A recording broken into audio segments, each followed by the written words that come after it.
안녕하세요. 금요사건 파일 디바제식합니다. 인천 부평구 원적산에 있는 청천공단. 1980년대부터 영세한 공장들이 들어섰고 지금은 외국인 근로자들의 터전으로 꼽히는 그런 지역 중의 하나입니다. 주변이 워낙 노후된 탓에 주민들은 재개발을 주장하지만 오히려 그 노후함 덕에 먹고 사는 사람도 있었죠. 바로 이곳에서 10년 넘게 보수공사를 해오고 있는 강 씨였습니다. 2016년 4월 28일 강 씨와 그의 동료는 공단 내 한 건물 재래식 화장실 철거 작업에 참여합니다. 보시다시피 1층 비상계단 아래쪽에 위치한 아주 오래되고 외진 공간이었죠. 건물 내부에 수세식 화장실이 생긴 이후 거의 사용되지 않던 곳입니다. 그는 동료와 함께 한참 철거를 진행하던 중 문득 낯선 구조물이 눈에 띄었는데요.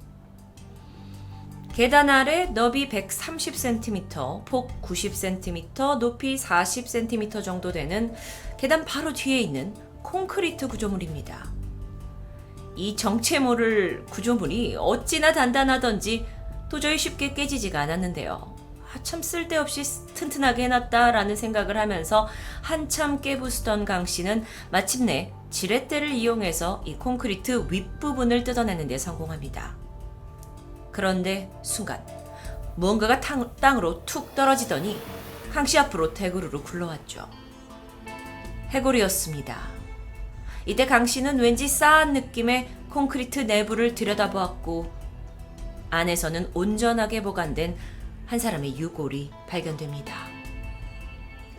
강 씨의 신고로 출동한 경찰은 당연히 이건 살인사건일 수밖에 없다라고 판단을 했고 서둘러 수사에 착수합니다. 현장 감식과 함께 이 유골은 국과수에 보내지죠.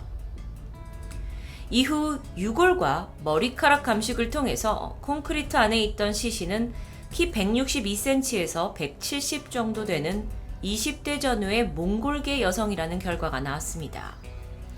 여기서 몽골계라는 건 우리나라를 포함해서 일본, 중국, 몽골, 티벳, 동북아시아 사람을 포함하고 있는데요. 이렇게 광범위하게 특정된 데는 사실 다른 이유가 있었습니다. 보통 신원미상 DNA가 나오면 국내 실종자 데이터와 먼저 비교를 하게 되는데 해봤더니 단 한 사람도 일치하지 않았기 때문입니다. 피해자 신원을 알 수 있는 소지품이나 옷가지조차 없었고 어쩌면 범인이 철저히 신분을 숨기기 위해서 그녀를 알몸 상태로 매장한 듯합니다. 그나마 특징이 있었다면 피해자의 오른쪽 아래 첫 번째 어금니가 빠져 있었다는 정도였죠. 게다가 이 시멘트에 매장된 사체의 경우에는 외부의 온도와 습도 그리고 해충이 완벽히 차단되기 때문에 부패 속도가 느려진다는 연구 결과가 있습니다. 따라서 이 피해자가 정확히 언제 이곳에 매장되었는지조차 파악할 수 없었습니다. 그래도 몇 안 되는 현장 증거를 좀 살펴보면 먼저 피해자 얼굴 위에 덮여있던 베개, 그리고 시멘트 포대자루 일부, 농심 컵라면 수프가 발견됐고 하나로 담뱃갑도 있었습니다. 여기서 베개가 발견됐다라는 건 좀 의미가 있는데요.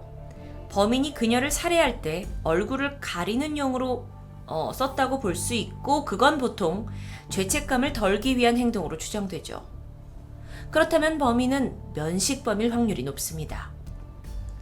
수프 봉지하고 담뱃값은 범인이 일부러 또는 실수로 넣은 것이 아니고 주변이 어두워서 시멘트에 섞이는 걸 못 봤을 거라고 추정됩니다. 이 증거들을 가지고 어디선가 단서를 찾을 수 있지 않을까 기대했지만 결과적으로 유의미한 DNA는 발견되지 않았습니다. 그렇게 용의자를 특정 짓는 것도 불가능했죠. 다행히 사건 현장을 통해서 범인의 행동 양식은 어느 정도 추측할 수 있습니다. 일단 범인은 시신이 부패할 때 나는 그 악취를 숨기기 위해서 일부러 오래된 재래식 화장실을 장소로 정한 듯합니다. 그런데 여기서 여전히 의문이 남는 부분이 사실 현장에서 걸어서 2분 정도 되는 거리에 야산이 있었습니다. 아니 그곳에 매장을 해도 됐을 텐데 왜 굳이 콘크리트라는 번거로운 방법을 택했을까요? 여기에 대해 전문가는 아마 살해한 시기가 겨울이었을 거라고 추정합니다. 추운 날씨 때문에 땅을 파기가 힘들었을 거고 또 어쩌면 본인에게 가장 익숙한 장소를 선택했을 거라는 추측이었죠. 어쨌든 범인은 새벽 시간대에 시신을 매장한 것으로 보이고 또 시간을 절약하기 위해서 시신 위에 시멘트 가루를 바로 부은 후에 물을 붓는 방식으로 3회 정도 반복한 것으로 보였습니다. 그런데 충격적인 건 전문 감식을 해보니까 맨 처음 콘크리트를 매장한 후에 1, 2년 뒤 또다시 와서 콘크리트를 한 번 더 올린 정황이 드러나요. 그는 분명 두려움에 다시 이곳을 찾아왔다는 건데 여기서 우리가 알 수 있는 게 있습니다. 범인이 시멘트 작업을 할 만큼 이 장소가 익숙한 사람이라는 것, 그리고 어느 정도 건축이나 건설에 지식과 경험이 있는 사람이 아닌가 추정되는 거죠. 이걸 토대로 프로파일러의 분석에 의하면 범인의 나이대는 직업적인 습성을 가장 많이 보이는 30대 중반에서 40대 전후반까지로 좁혀집니다. 좀 더 기술적으로 살펴보면 시신을 안 매장하기 위해선 최소 40kg짜리 시멘트 7포대와 1.5리터짜리 생수병 42개의 분량, 꽤 많은 물이 필요합니다.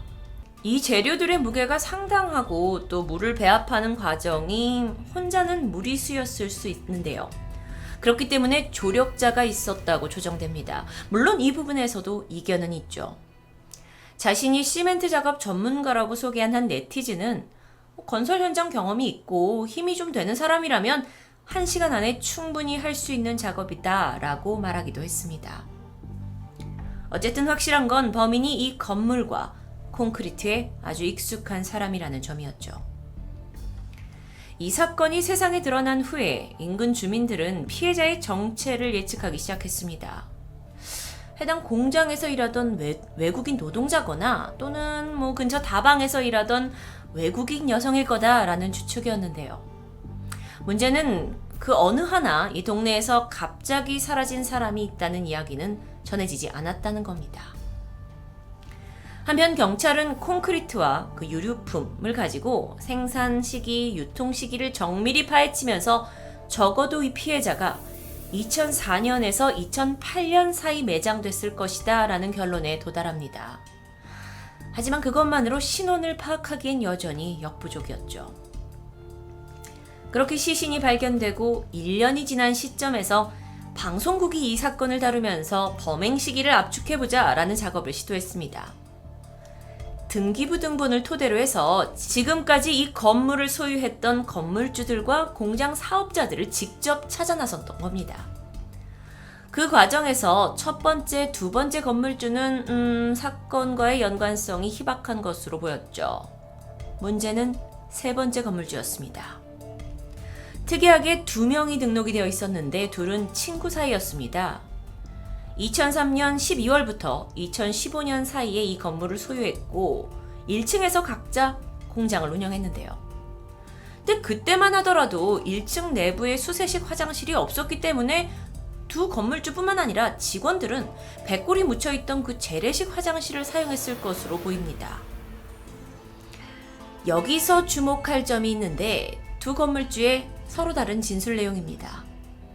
이 씨는 시신이 나온 그 구조물을 기억하고 있다라고 했지만 이상하게도 서 씨는 잘 모르겠다고 말했던 거죠. 이뿐만이 아니라 사실 원래 친했던 두 사람이 건물을 처분하는 과정에 꽤나 갈등이 깊었다라는 증언까지 나오면서 의혹은 점점 커져갑니다. 그렇다면 이 시신을 매장하기 위해서 추가로 올린 그 콘크리트 구조물은 도대체 언제부터 있었던 걸까요? 여기에서 근무했던 사람들을 추적하던 중 2006년 7월까지 일했던 한 사람에 따라서 그때까지만 해도 이 구조물은 없었다라는 증언이 나옵니다. 결국 여태까지 모든 걸 종합해 봤을 때 발생 시기, 그러니까 범행 발생 시기는 2006년에서 2008년 사이로 확 좁혀졌죠. 자, 이 시기는 세 번째 건물주 2명의 친구가 공장을 운영하던 그때입니다. 의혹이 한창 깊어지던 때 방송사에서는 이 두 사장에게 인터뷰를 시도합니다. 콘크리트 구조물을 기억한다던 이 씨는 경찰 조사로 피곤하다면서 거절했지만 애초에 기억이 나지 않다던 서 씨는 오히려 인터뷰에 응하게 되는데요. 동업자 이 씨와 어떤 갈등이 있었냐라는 질문에 그는 친구는 자기가 하던 사업이 적자가 나니까 건물을 팔자고 한 거고 난 처음에 안 판다고 했다가 갑자기 어려워지면서 팔게 됐다라고 설명합니다. 한 범죄 심리학자에 따르면 평생 완벽하게 안매장한 사실을 비밀에 붙이고 싶었다면 내가 늘 통제할 만한 공간에 시신을 숨기는 것이 가장 발견 가능성이 낮다고 하죠. 만약에 이 건물주가 범인이라면 시신이 있는 건물을 그냥 팔아버릴 수 있었을까요? 이건 쉽게 이해가 가지 않는 부분입니다. 하지만 여기에 대해서 한 프로파일러는 어쩌면 한참의 시간이 지나도 시신이 발견되지 않았기 때문에 범죄자가 그 범행과 자신을 분리하는 어떤 심리적인 안정기를 거쳤을 수도 있다라고 설명합니다. 그런데 이 와중에 공장 관계자들로부터 아주 수상한 제보가 접수돼요.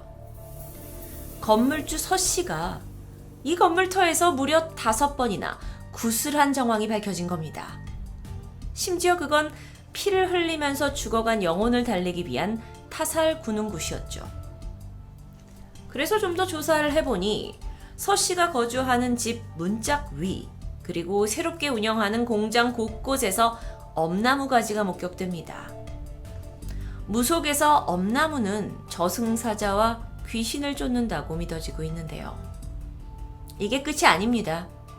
경찰이 결정적으로 서 씨의 휴대폰에서 2013년 11월 바로 이 사건 현장을 찍은 사진을 발견합니다. 그는 왜 뜬금없이 화장실을 찍어둔 걸까요? 서 씨는 화장실 청소업체가 사진을 찍어서 보낸 거다. 나는 그냥 별 생각 없이 저장한 것뿐이다 라고 말합니다.